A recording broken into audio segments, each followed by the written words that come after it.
You already know that Kreg joinery is one of the easiest, fastest, and strongest joints you can use in virtually any woodworking project. And that means you also know that the strength of the joint comes from the Kreg self-tapping screws. But did you know that Kreg offers an assortment of screws to match a wide variety of materials and projects? You see, there really is no one-size-fits-all screw. And fortunately, selecting the best screw for your project is pretty straightforward once you understand the unique qualities of each screw type and how those qualities impact the success of your project. So we'd like to take a few minutes in this video and tell you about each type of screw. And along the way, I'll share some simple guidelines to help you pick the very best screw for everything you build.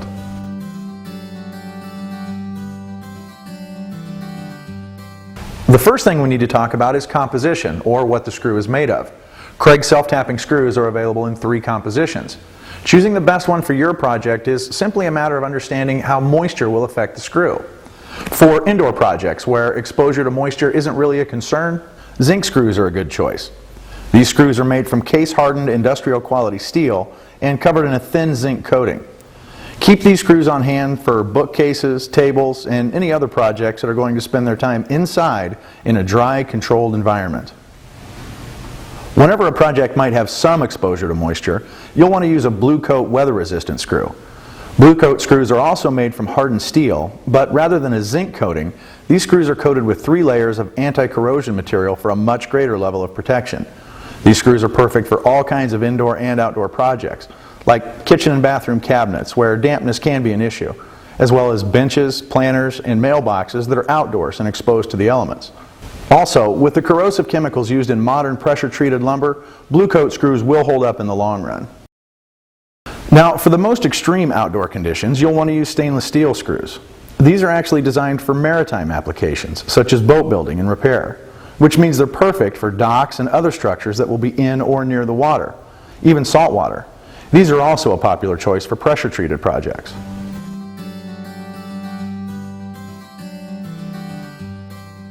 If the strength of a Kreg joint is in the screw, then the strength of the screw is in the threads.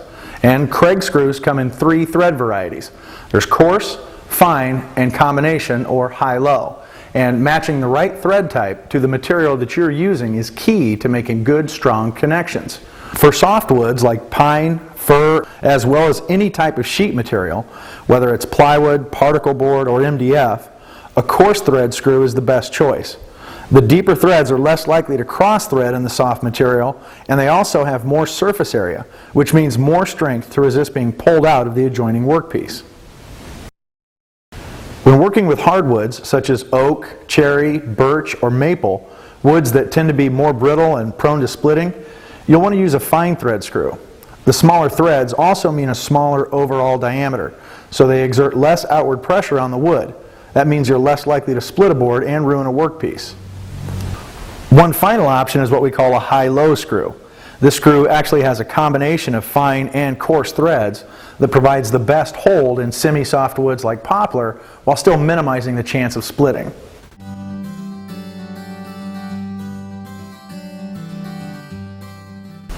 Next up is head style. And here you've got 2 choices, the Maxi-Lock washer head or the smaller pan head style. In most cases, you'll want to use the Maxi-Lock head to create the strongest possible joint. These screws essentially have a washer built right into the head that provides a large surface area to exert the most pressure over the widest area.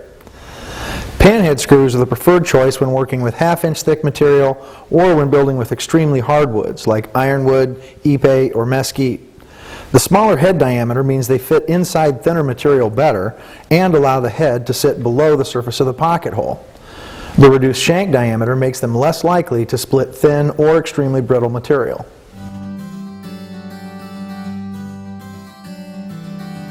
Finally, we come to screw length. And I save this for last because it's the most important thing you'll have to consider. Now, in most cases, it's pretty easy to determine the right screw length for your project. Every Kreg jig comes with an owner's manual that has a table to help you identify the proper screw length. That same table is available online at kregtool.com. To match the screw to your project, simply find the thickness of the material you're using, and the best screw length for that material is listed right there. So for example, if you're building a project using 3/4 inch thick material, you'd simply look at the table and see that a 1 1/4 inch screw is recommended. The table includes all common material thicknesses and the full range of screw lengths from the 3/4 inch panhead screw all the way up to the 2.5 inch maxi lock screw and every size in between.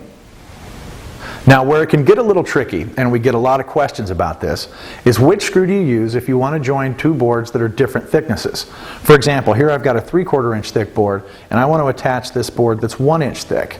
Well, the table doesn't account for that because there are so many possible variations. The best way to figure that out is to just do a little bit of experimentation using some scrap pieces. Whenever possible, it's best to drill the thinner piece. So I'm drilling this piece using the 3/4 inch settings. Then I'll drive the recommended 1.25 inch screw into that pocket hole and I'll use that for comparison.